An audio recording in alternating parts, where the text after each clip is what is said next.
ভালো মানুষকে দেখে সবাই বাহবা দেয়, কিন্তু ভোট দেয় খারাপ লোককে। কারণ মানুষ চায় তাৎক্ষণিক লাভ, কিন্তু বুঝে না দীর্ঘমেয়াদী ক্ষতি কত ভয়াবহ হয়। মাওলানা ফরহাদ এখনো ইমামতি করেন, অসহায়দের পাশে থাকেন, আর চুপচাপ মানুষের ভুল সিদ্ধান্তের ফল ভোগ করতে দেখেন। তিনি আর প্রার্থী হন না, শুধু বলেন, যে জাতি ইমানদারকে পাশে রাখে আর দুর্নীতিবাজকে ক্ষমতায় বসায়, তারা শুধু দুনিয়া নয়, আখেরাতেও ধ্বংস হবে।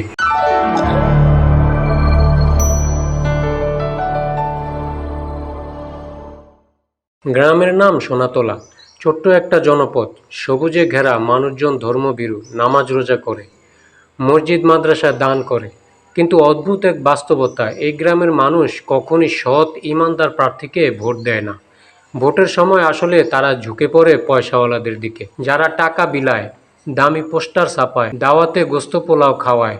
তবে এবার এক ভিন্ন ঘটনা ঘটতে যাচ্ছে। এবার প্রার্থী হয়েছেন এক ইমানদার মানুষ, মাওলানা ফরহাদ হোসেন। ফরহাদ সাহেব একজন হাফেজ, আলেম, এবং গ্রামে তার সুনাম অসাধারণ। মানুষ তাকে মসজিদের ইমাম হিসেবেই চেনে। তিনি কারো ক্ষতি করেন না, অসুস্থকে দেখতে যান, শিক্ষিত ছেলে মেয়েদের উৎসাহ দেন, গরিবের পাশে দাঁড়ান। তিনি রাজনীতিকে ঘৃণা করতেন, কিন্তু সমাজ যখন দিন দিন দুর্নীতিতে ভরে যাচ্ছিল, তখন তিনি সিদ্ধান্ত নিলেন, যদি ভালো মানুষ রাজনীতি না করে তবে খারাপরা তো করবেই। ভোটের ময়দানে তার প্রতিপক্ষ ছিল দুইজন। রফিক মাস্টার, তার প্রচুর টাকা আছে, এলাকায় চাউল ডাউল বিলি করেন।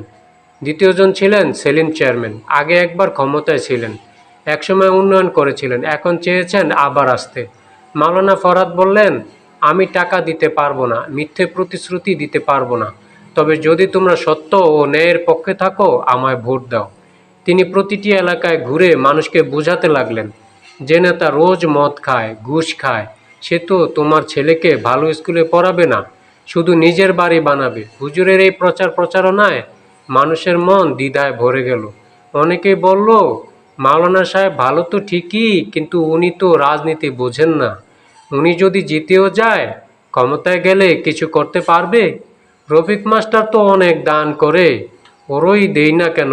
ভাই, ভোট দিলে তো এখনই গোস্ত পোলাও খাওয়াবে, ওটাই লাভ। এই দ্বন্দ্বে পড়ে অনেকেই ভাবলো, ভালো লোক ঠিক আছে, কিন্তু আমার লাভ কোথায়? ভোটের দিন ভোট শেষ হলো, ফলাফল বের হলো। রফিক মাস্টার পেলেন ৩,৫০০ ভোট, সেলিম চেয়ারম্যান পেলেন ২,৯০০ ভোট, মাওলানা ফরহাদ হোসেন মাত্র ১২০০ ভোট। তিনি হেরে গেলেন, মাথা নিচু করলেন না, মুচকি হেসে বললেন, আমার দায়িত্ব ছিল সত্য বলা, জিতা হারা আল্লাহর হাতে।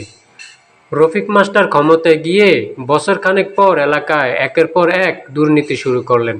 রাস্তাঘাট ভাঙ্গা, সরকারি চাল গায়েব, স্কুলে ঘুষ ছাড়া চাকরি নাই। গ্রামের লোকজন বুঝতে পারলো, আমরা আবারও ভুল করলাম।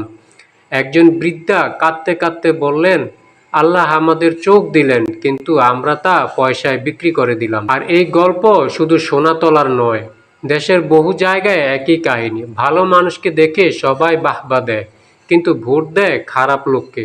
কারণ মানুষ চায় তাৎক্ষণিক লাভ, কিন্তু বুঝে না দীর্ঘমেয়াদী ক্ষতি কত ভয়াবহ হয়।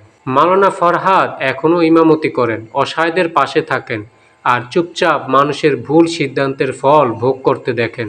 তিনি আর প্রার্থী হন না, শুধু বলেন, যে জাতি ইমানদারকে পাশে রাখে আর দুর্নীতিবাজকে ক্ষমতায় বসায়, তারা শুধু দুনিয়া নয়, আখেরাতেও ধ্বংস হবে।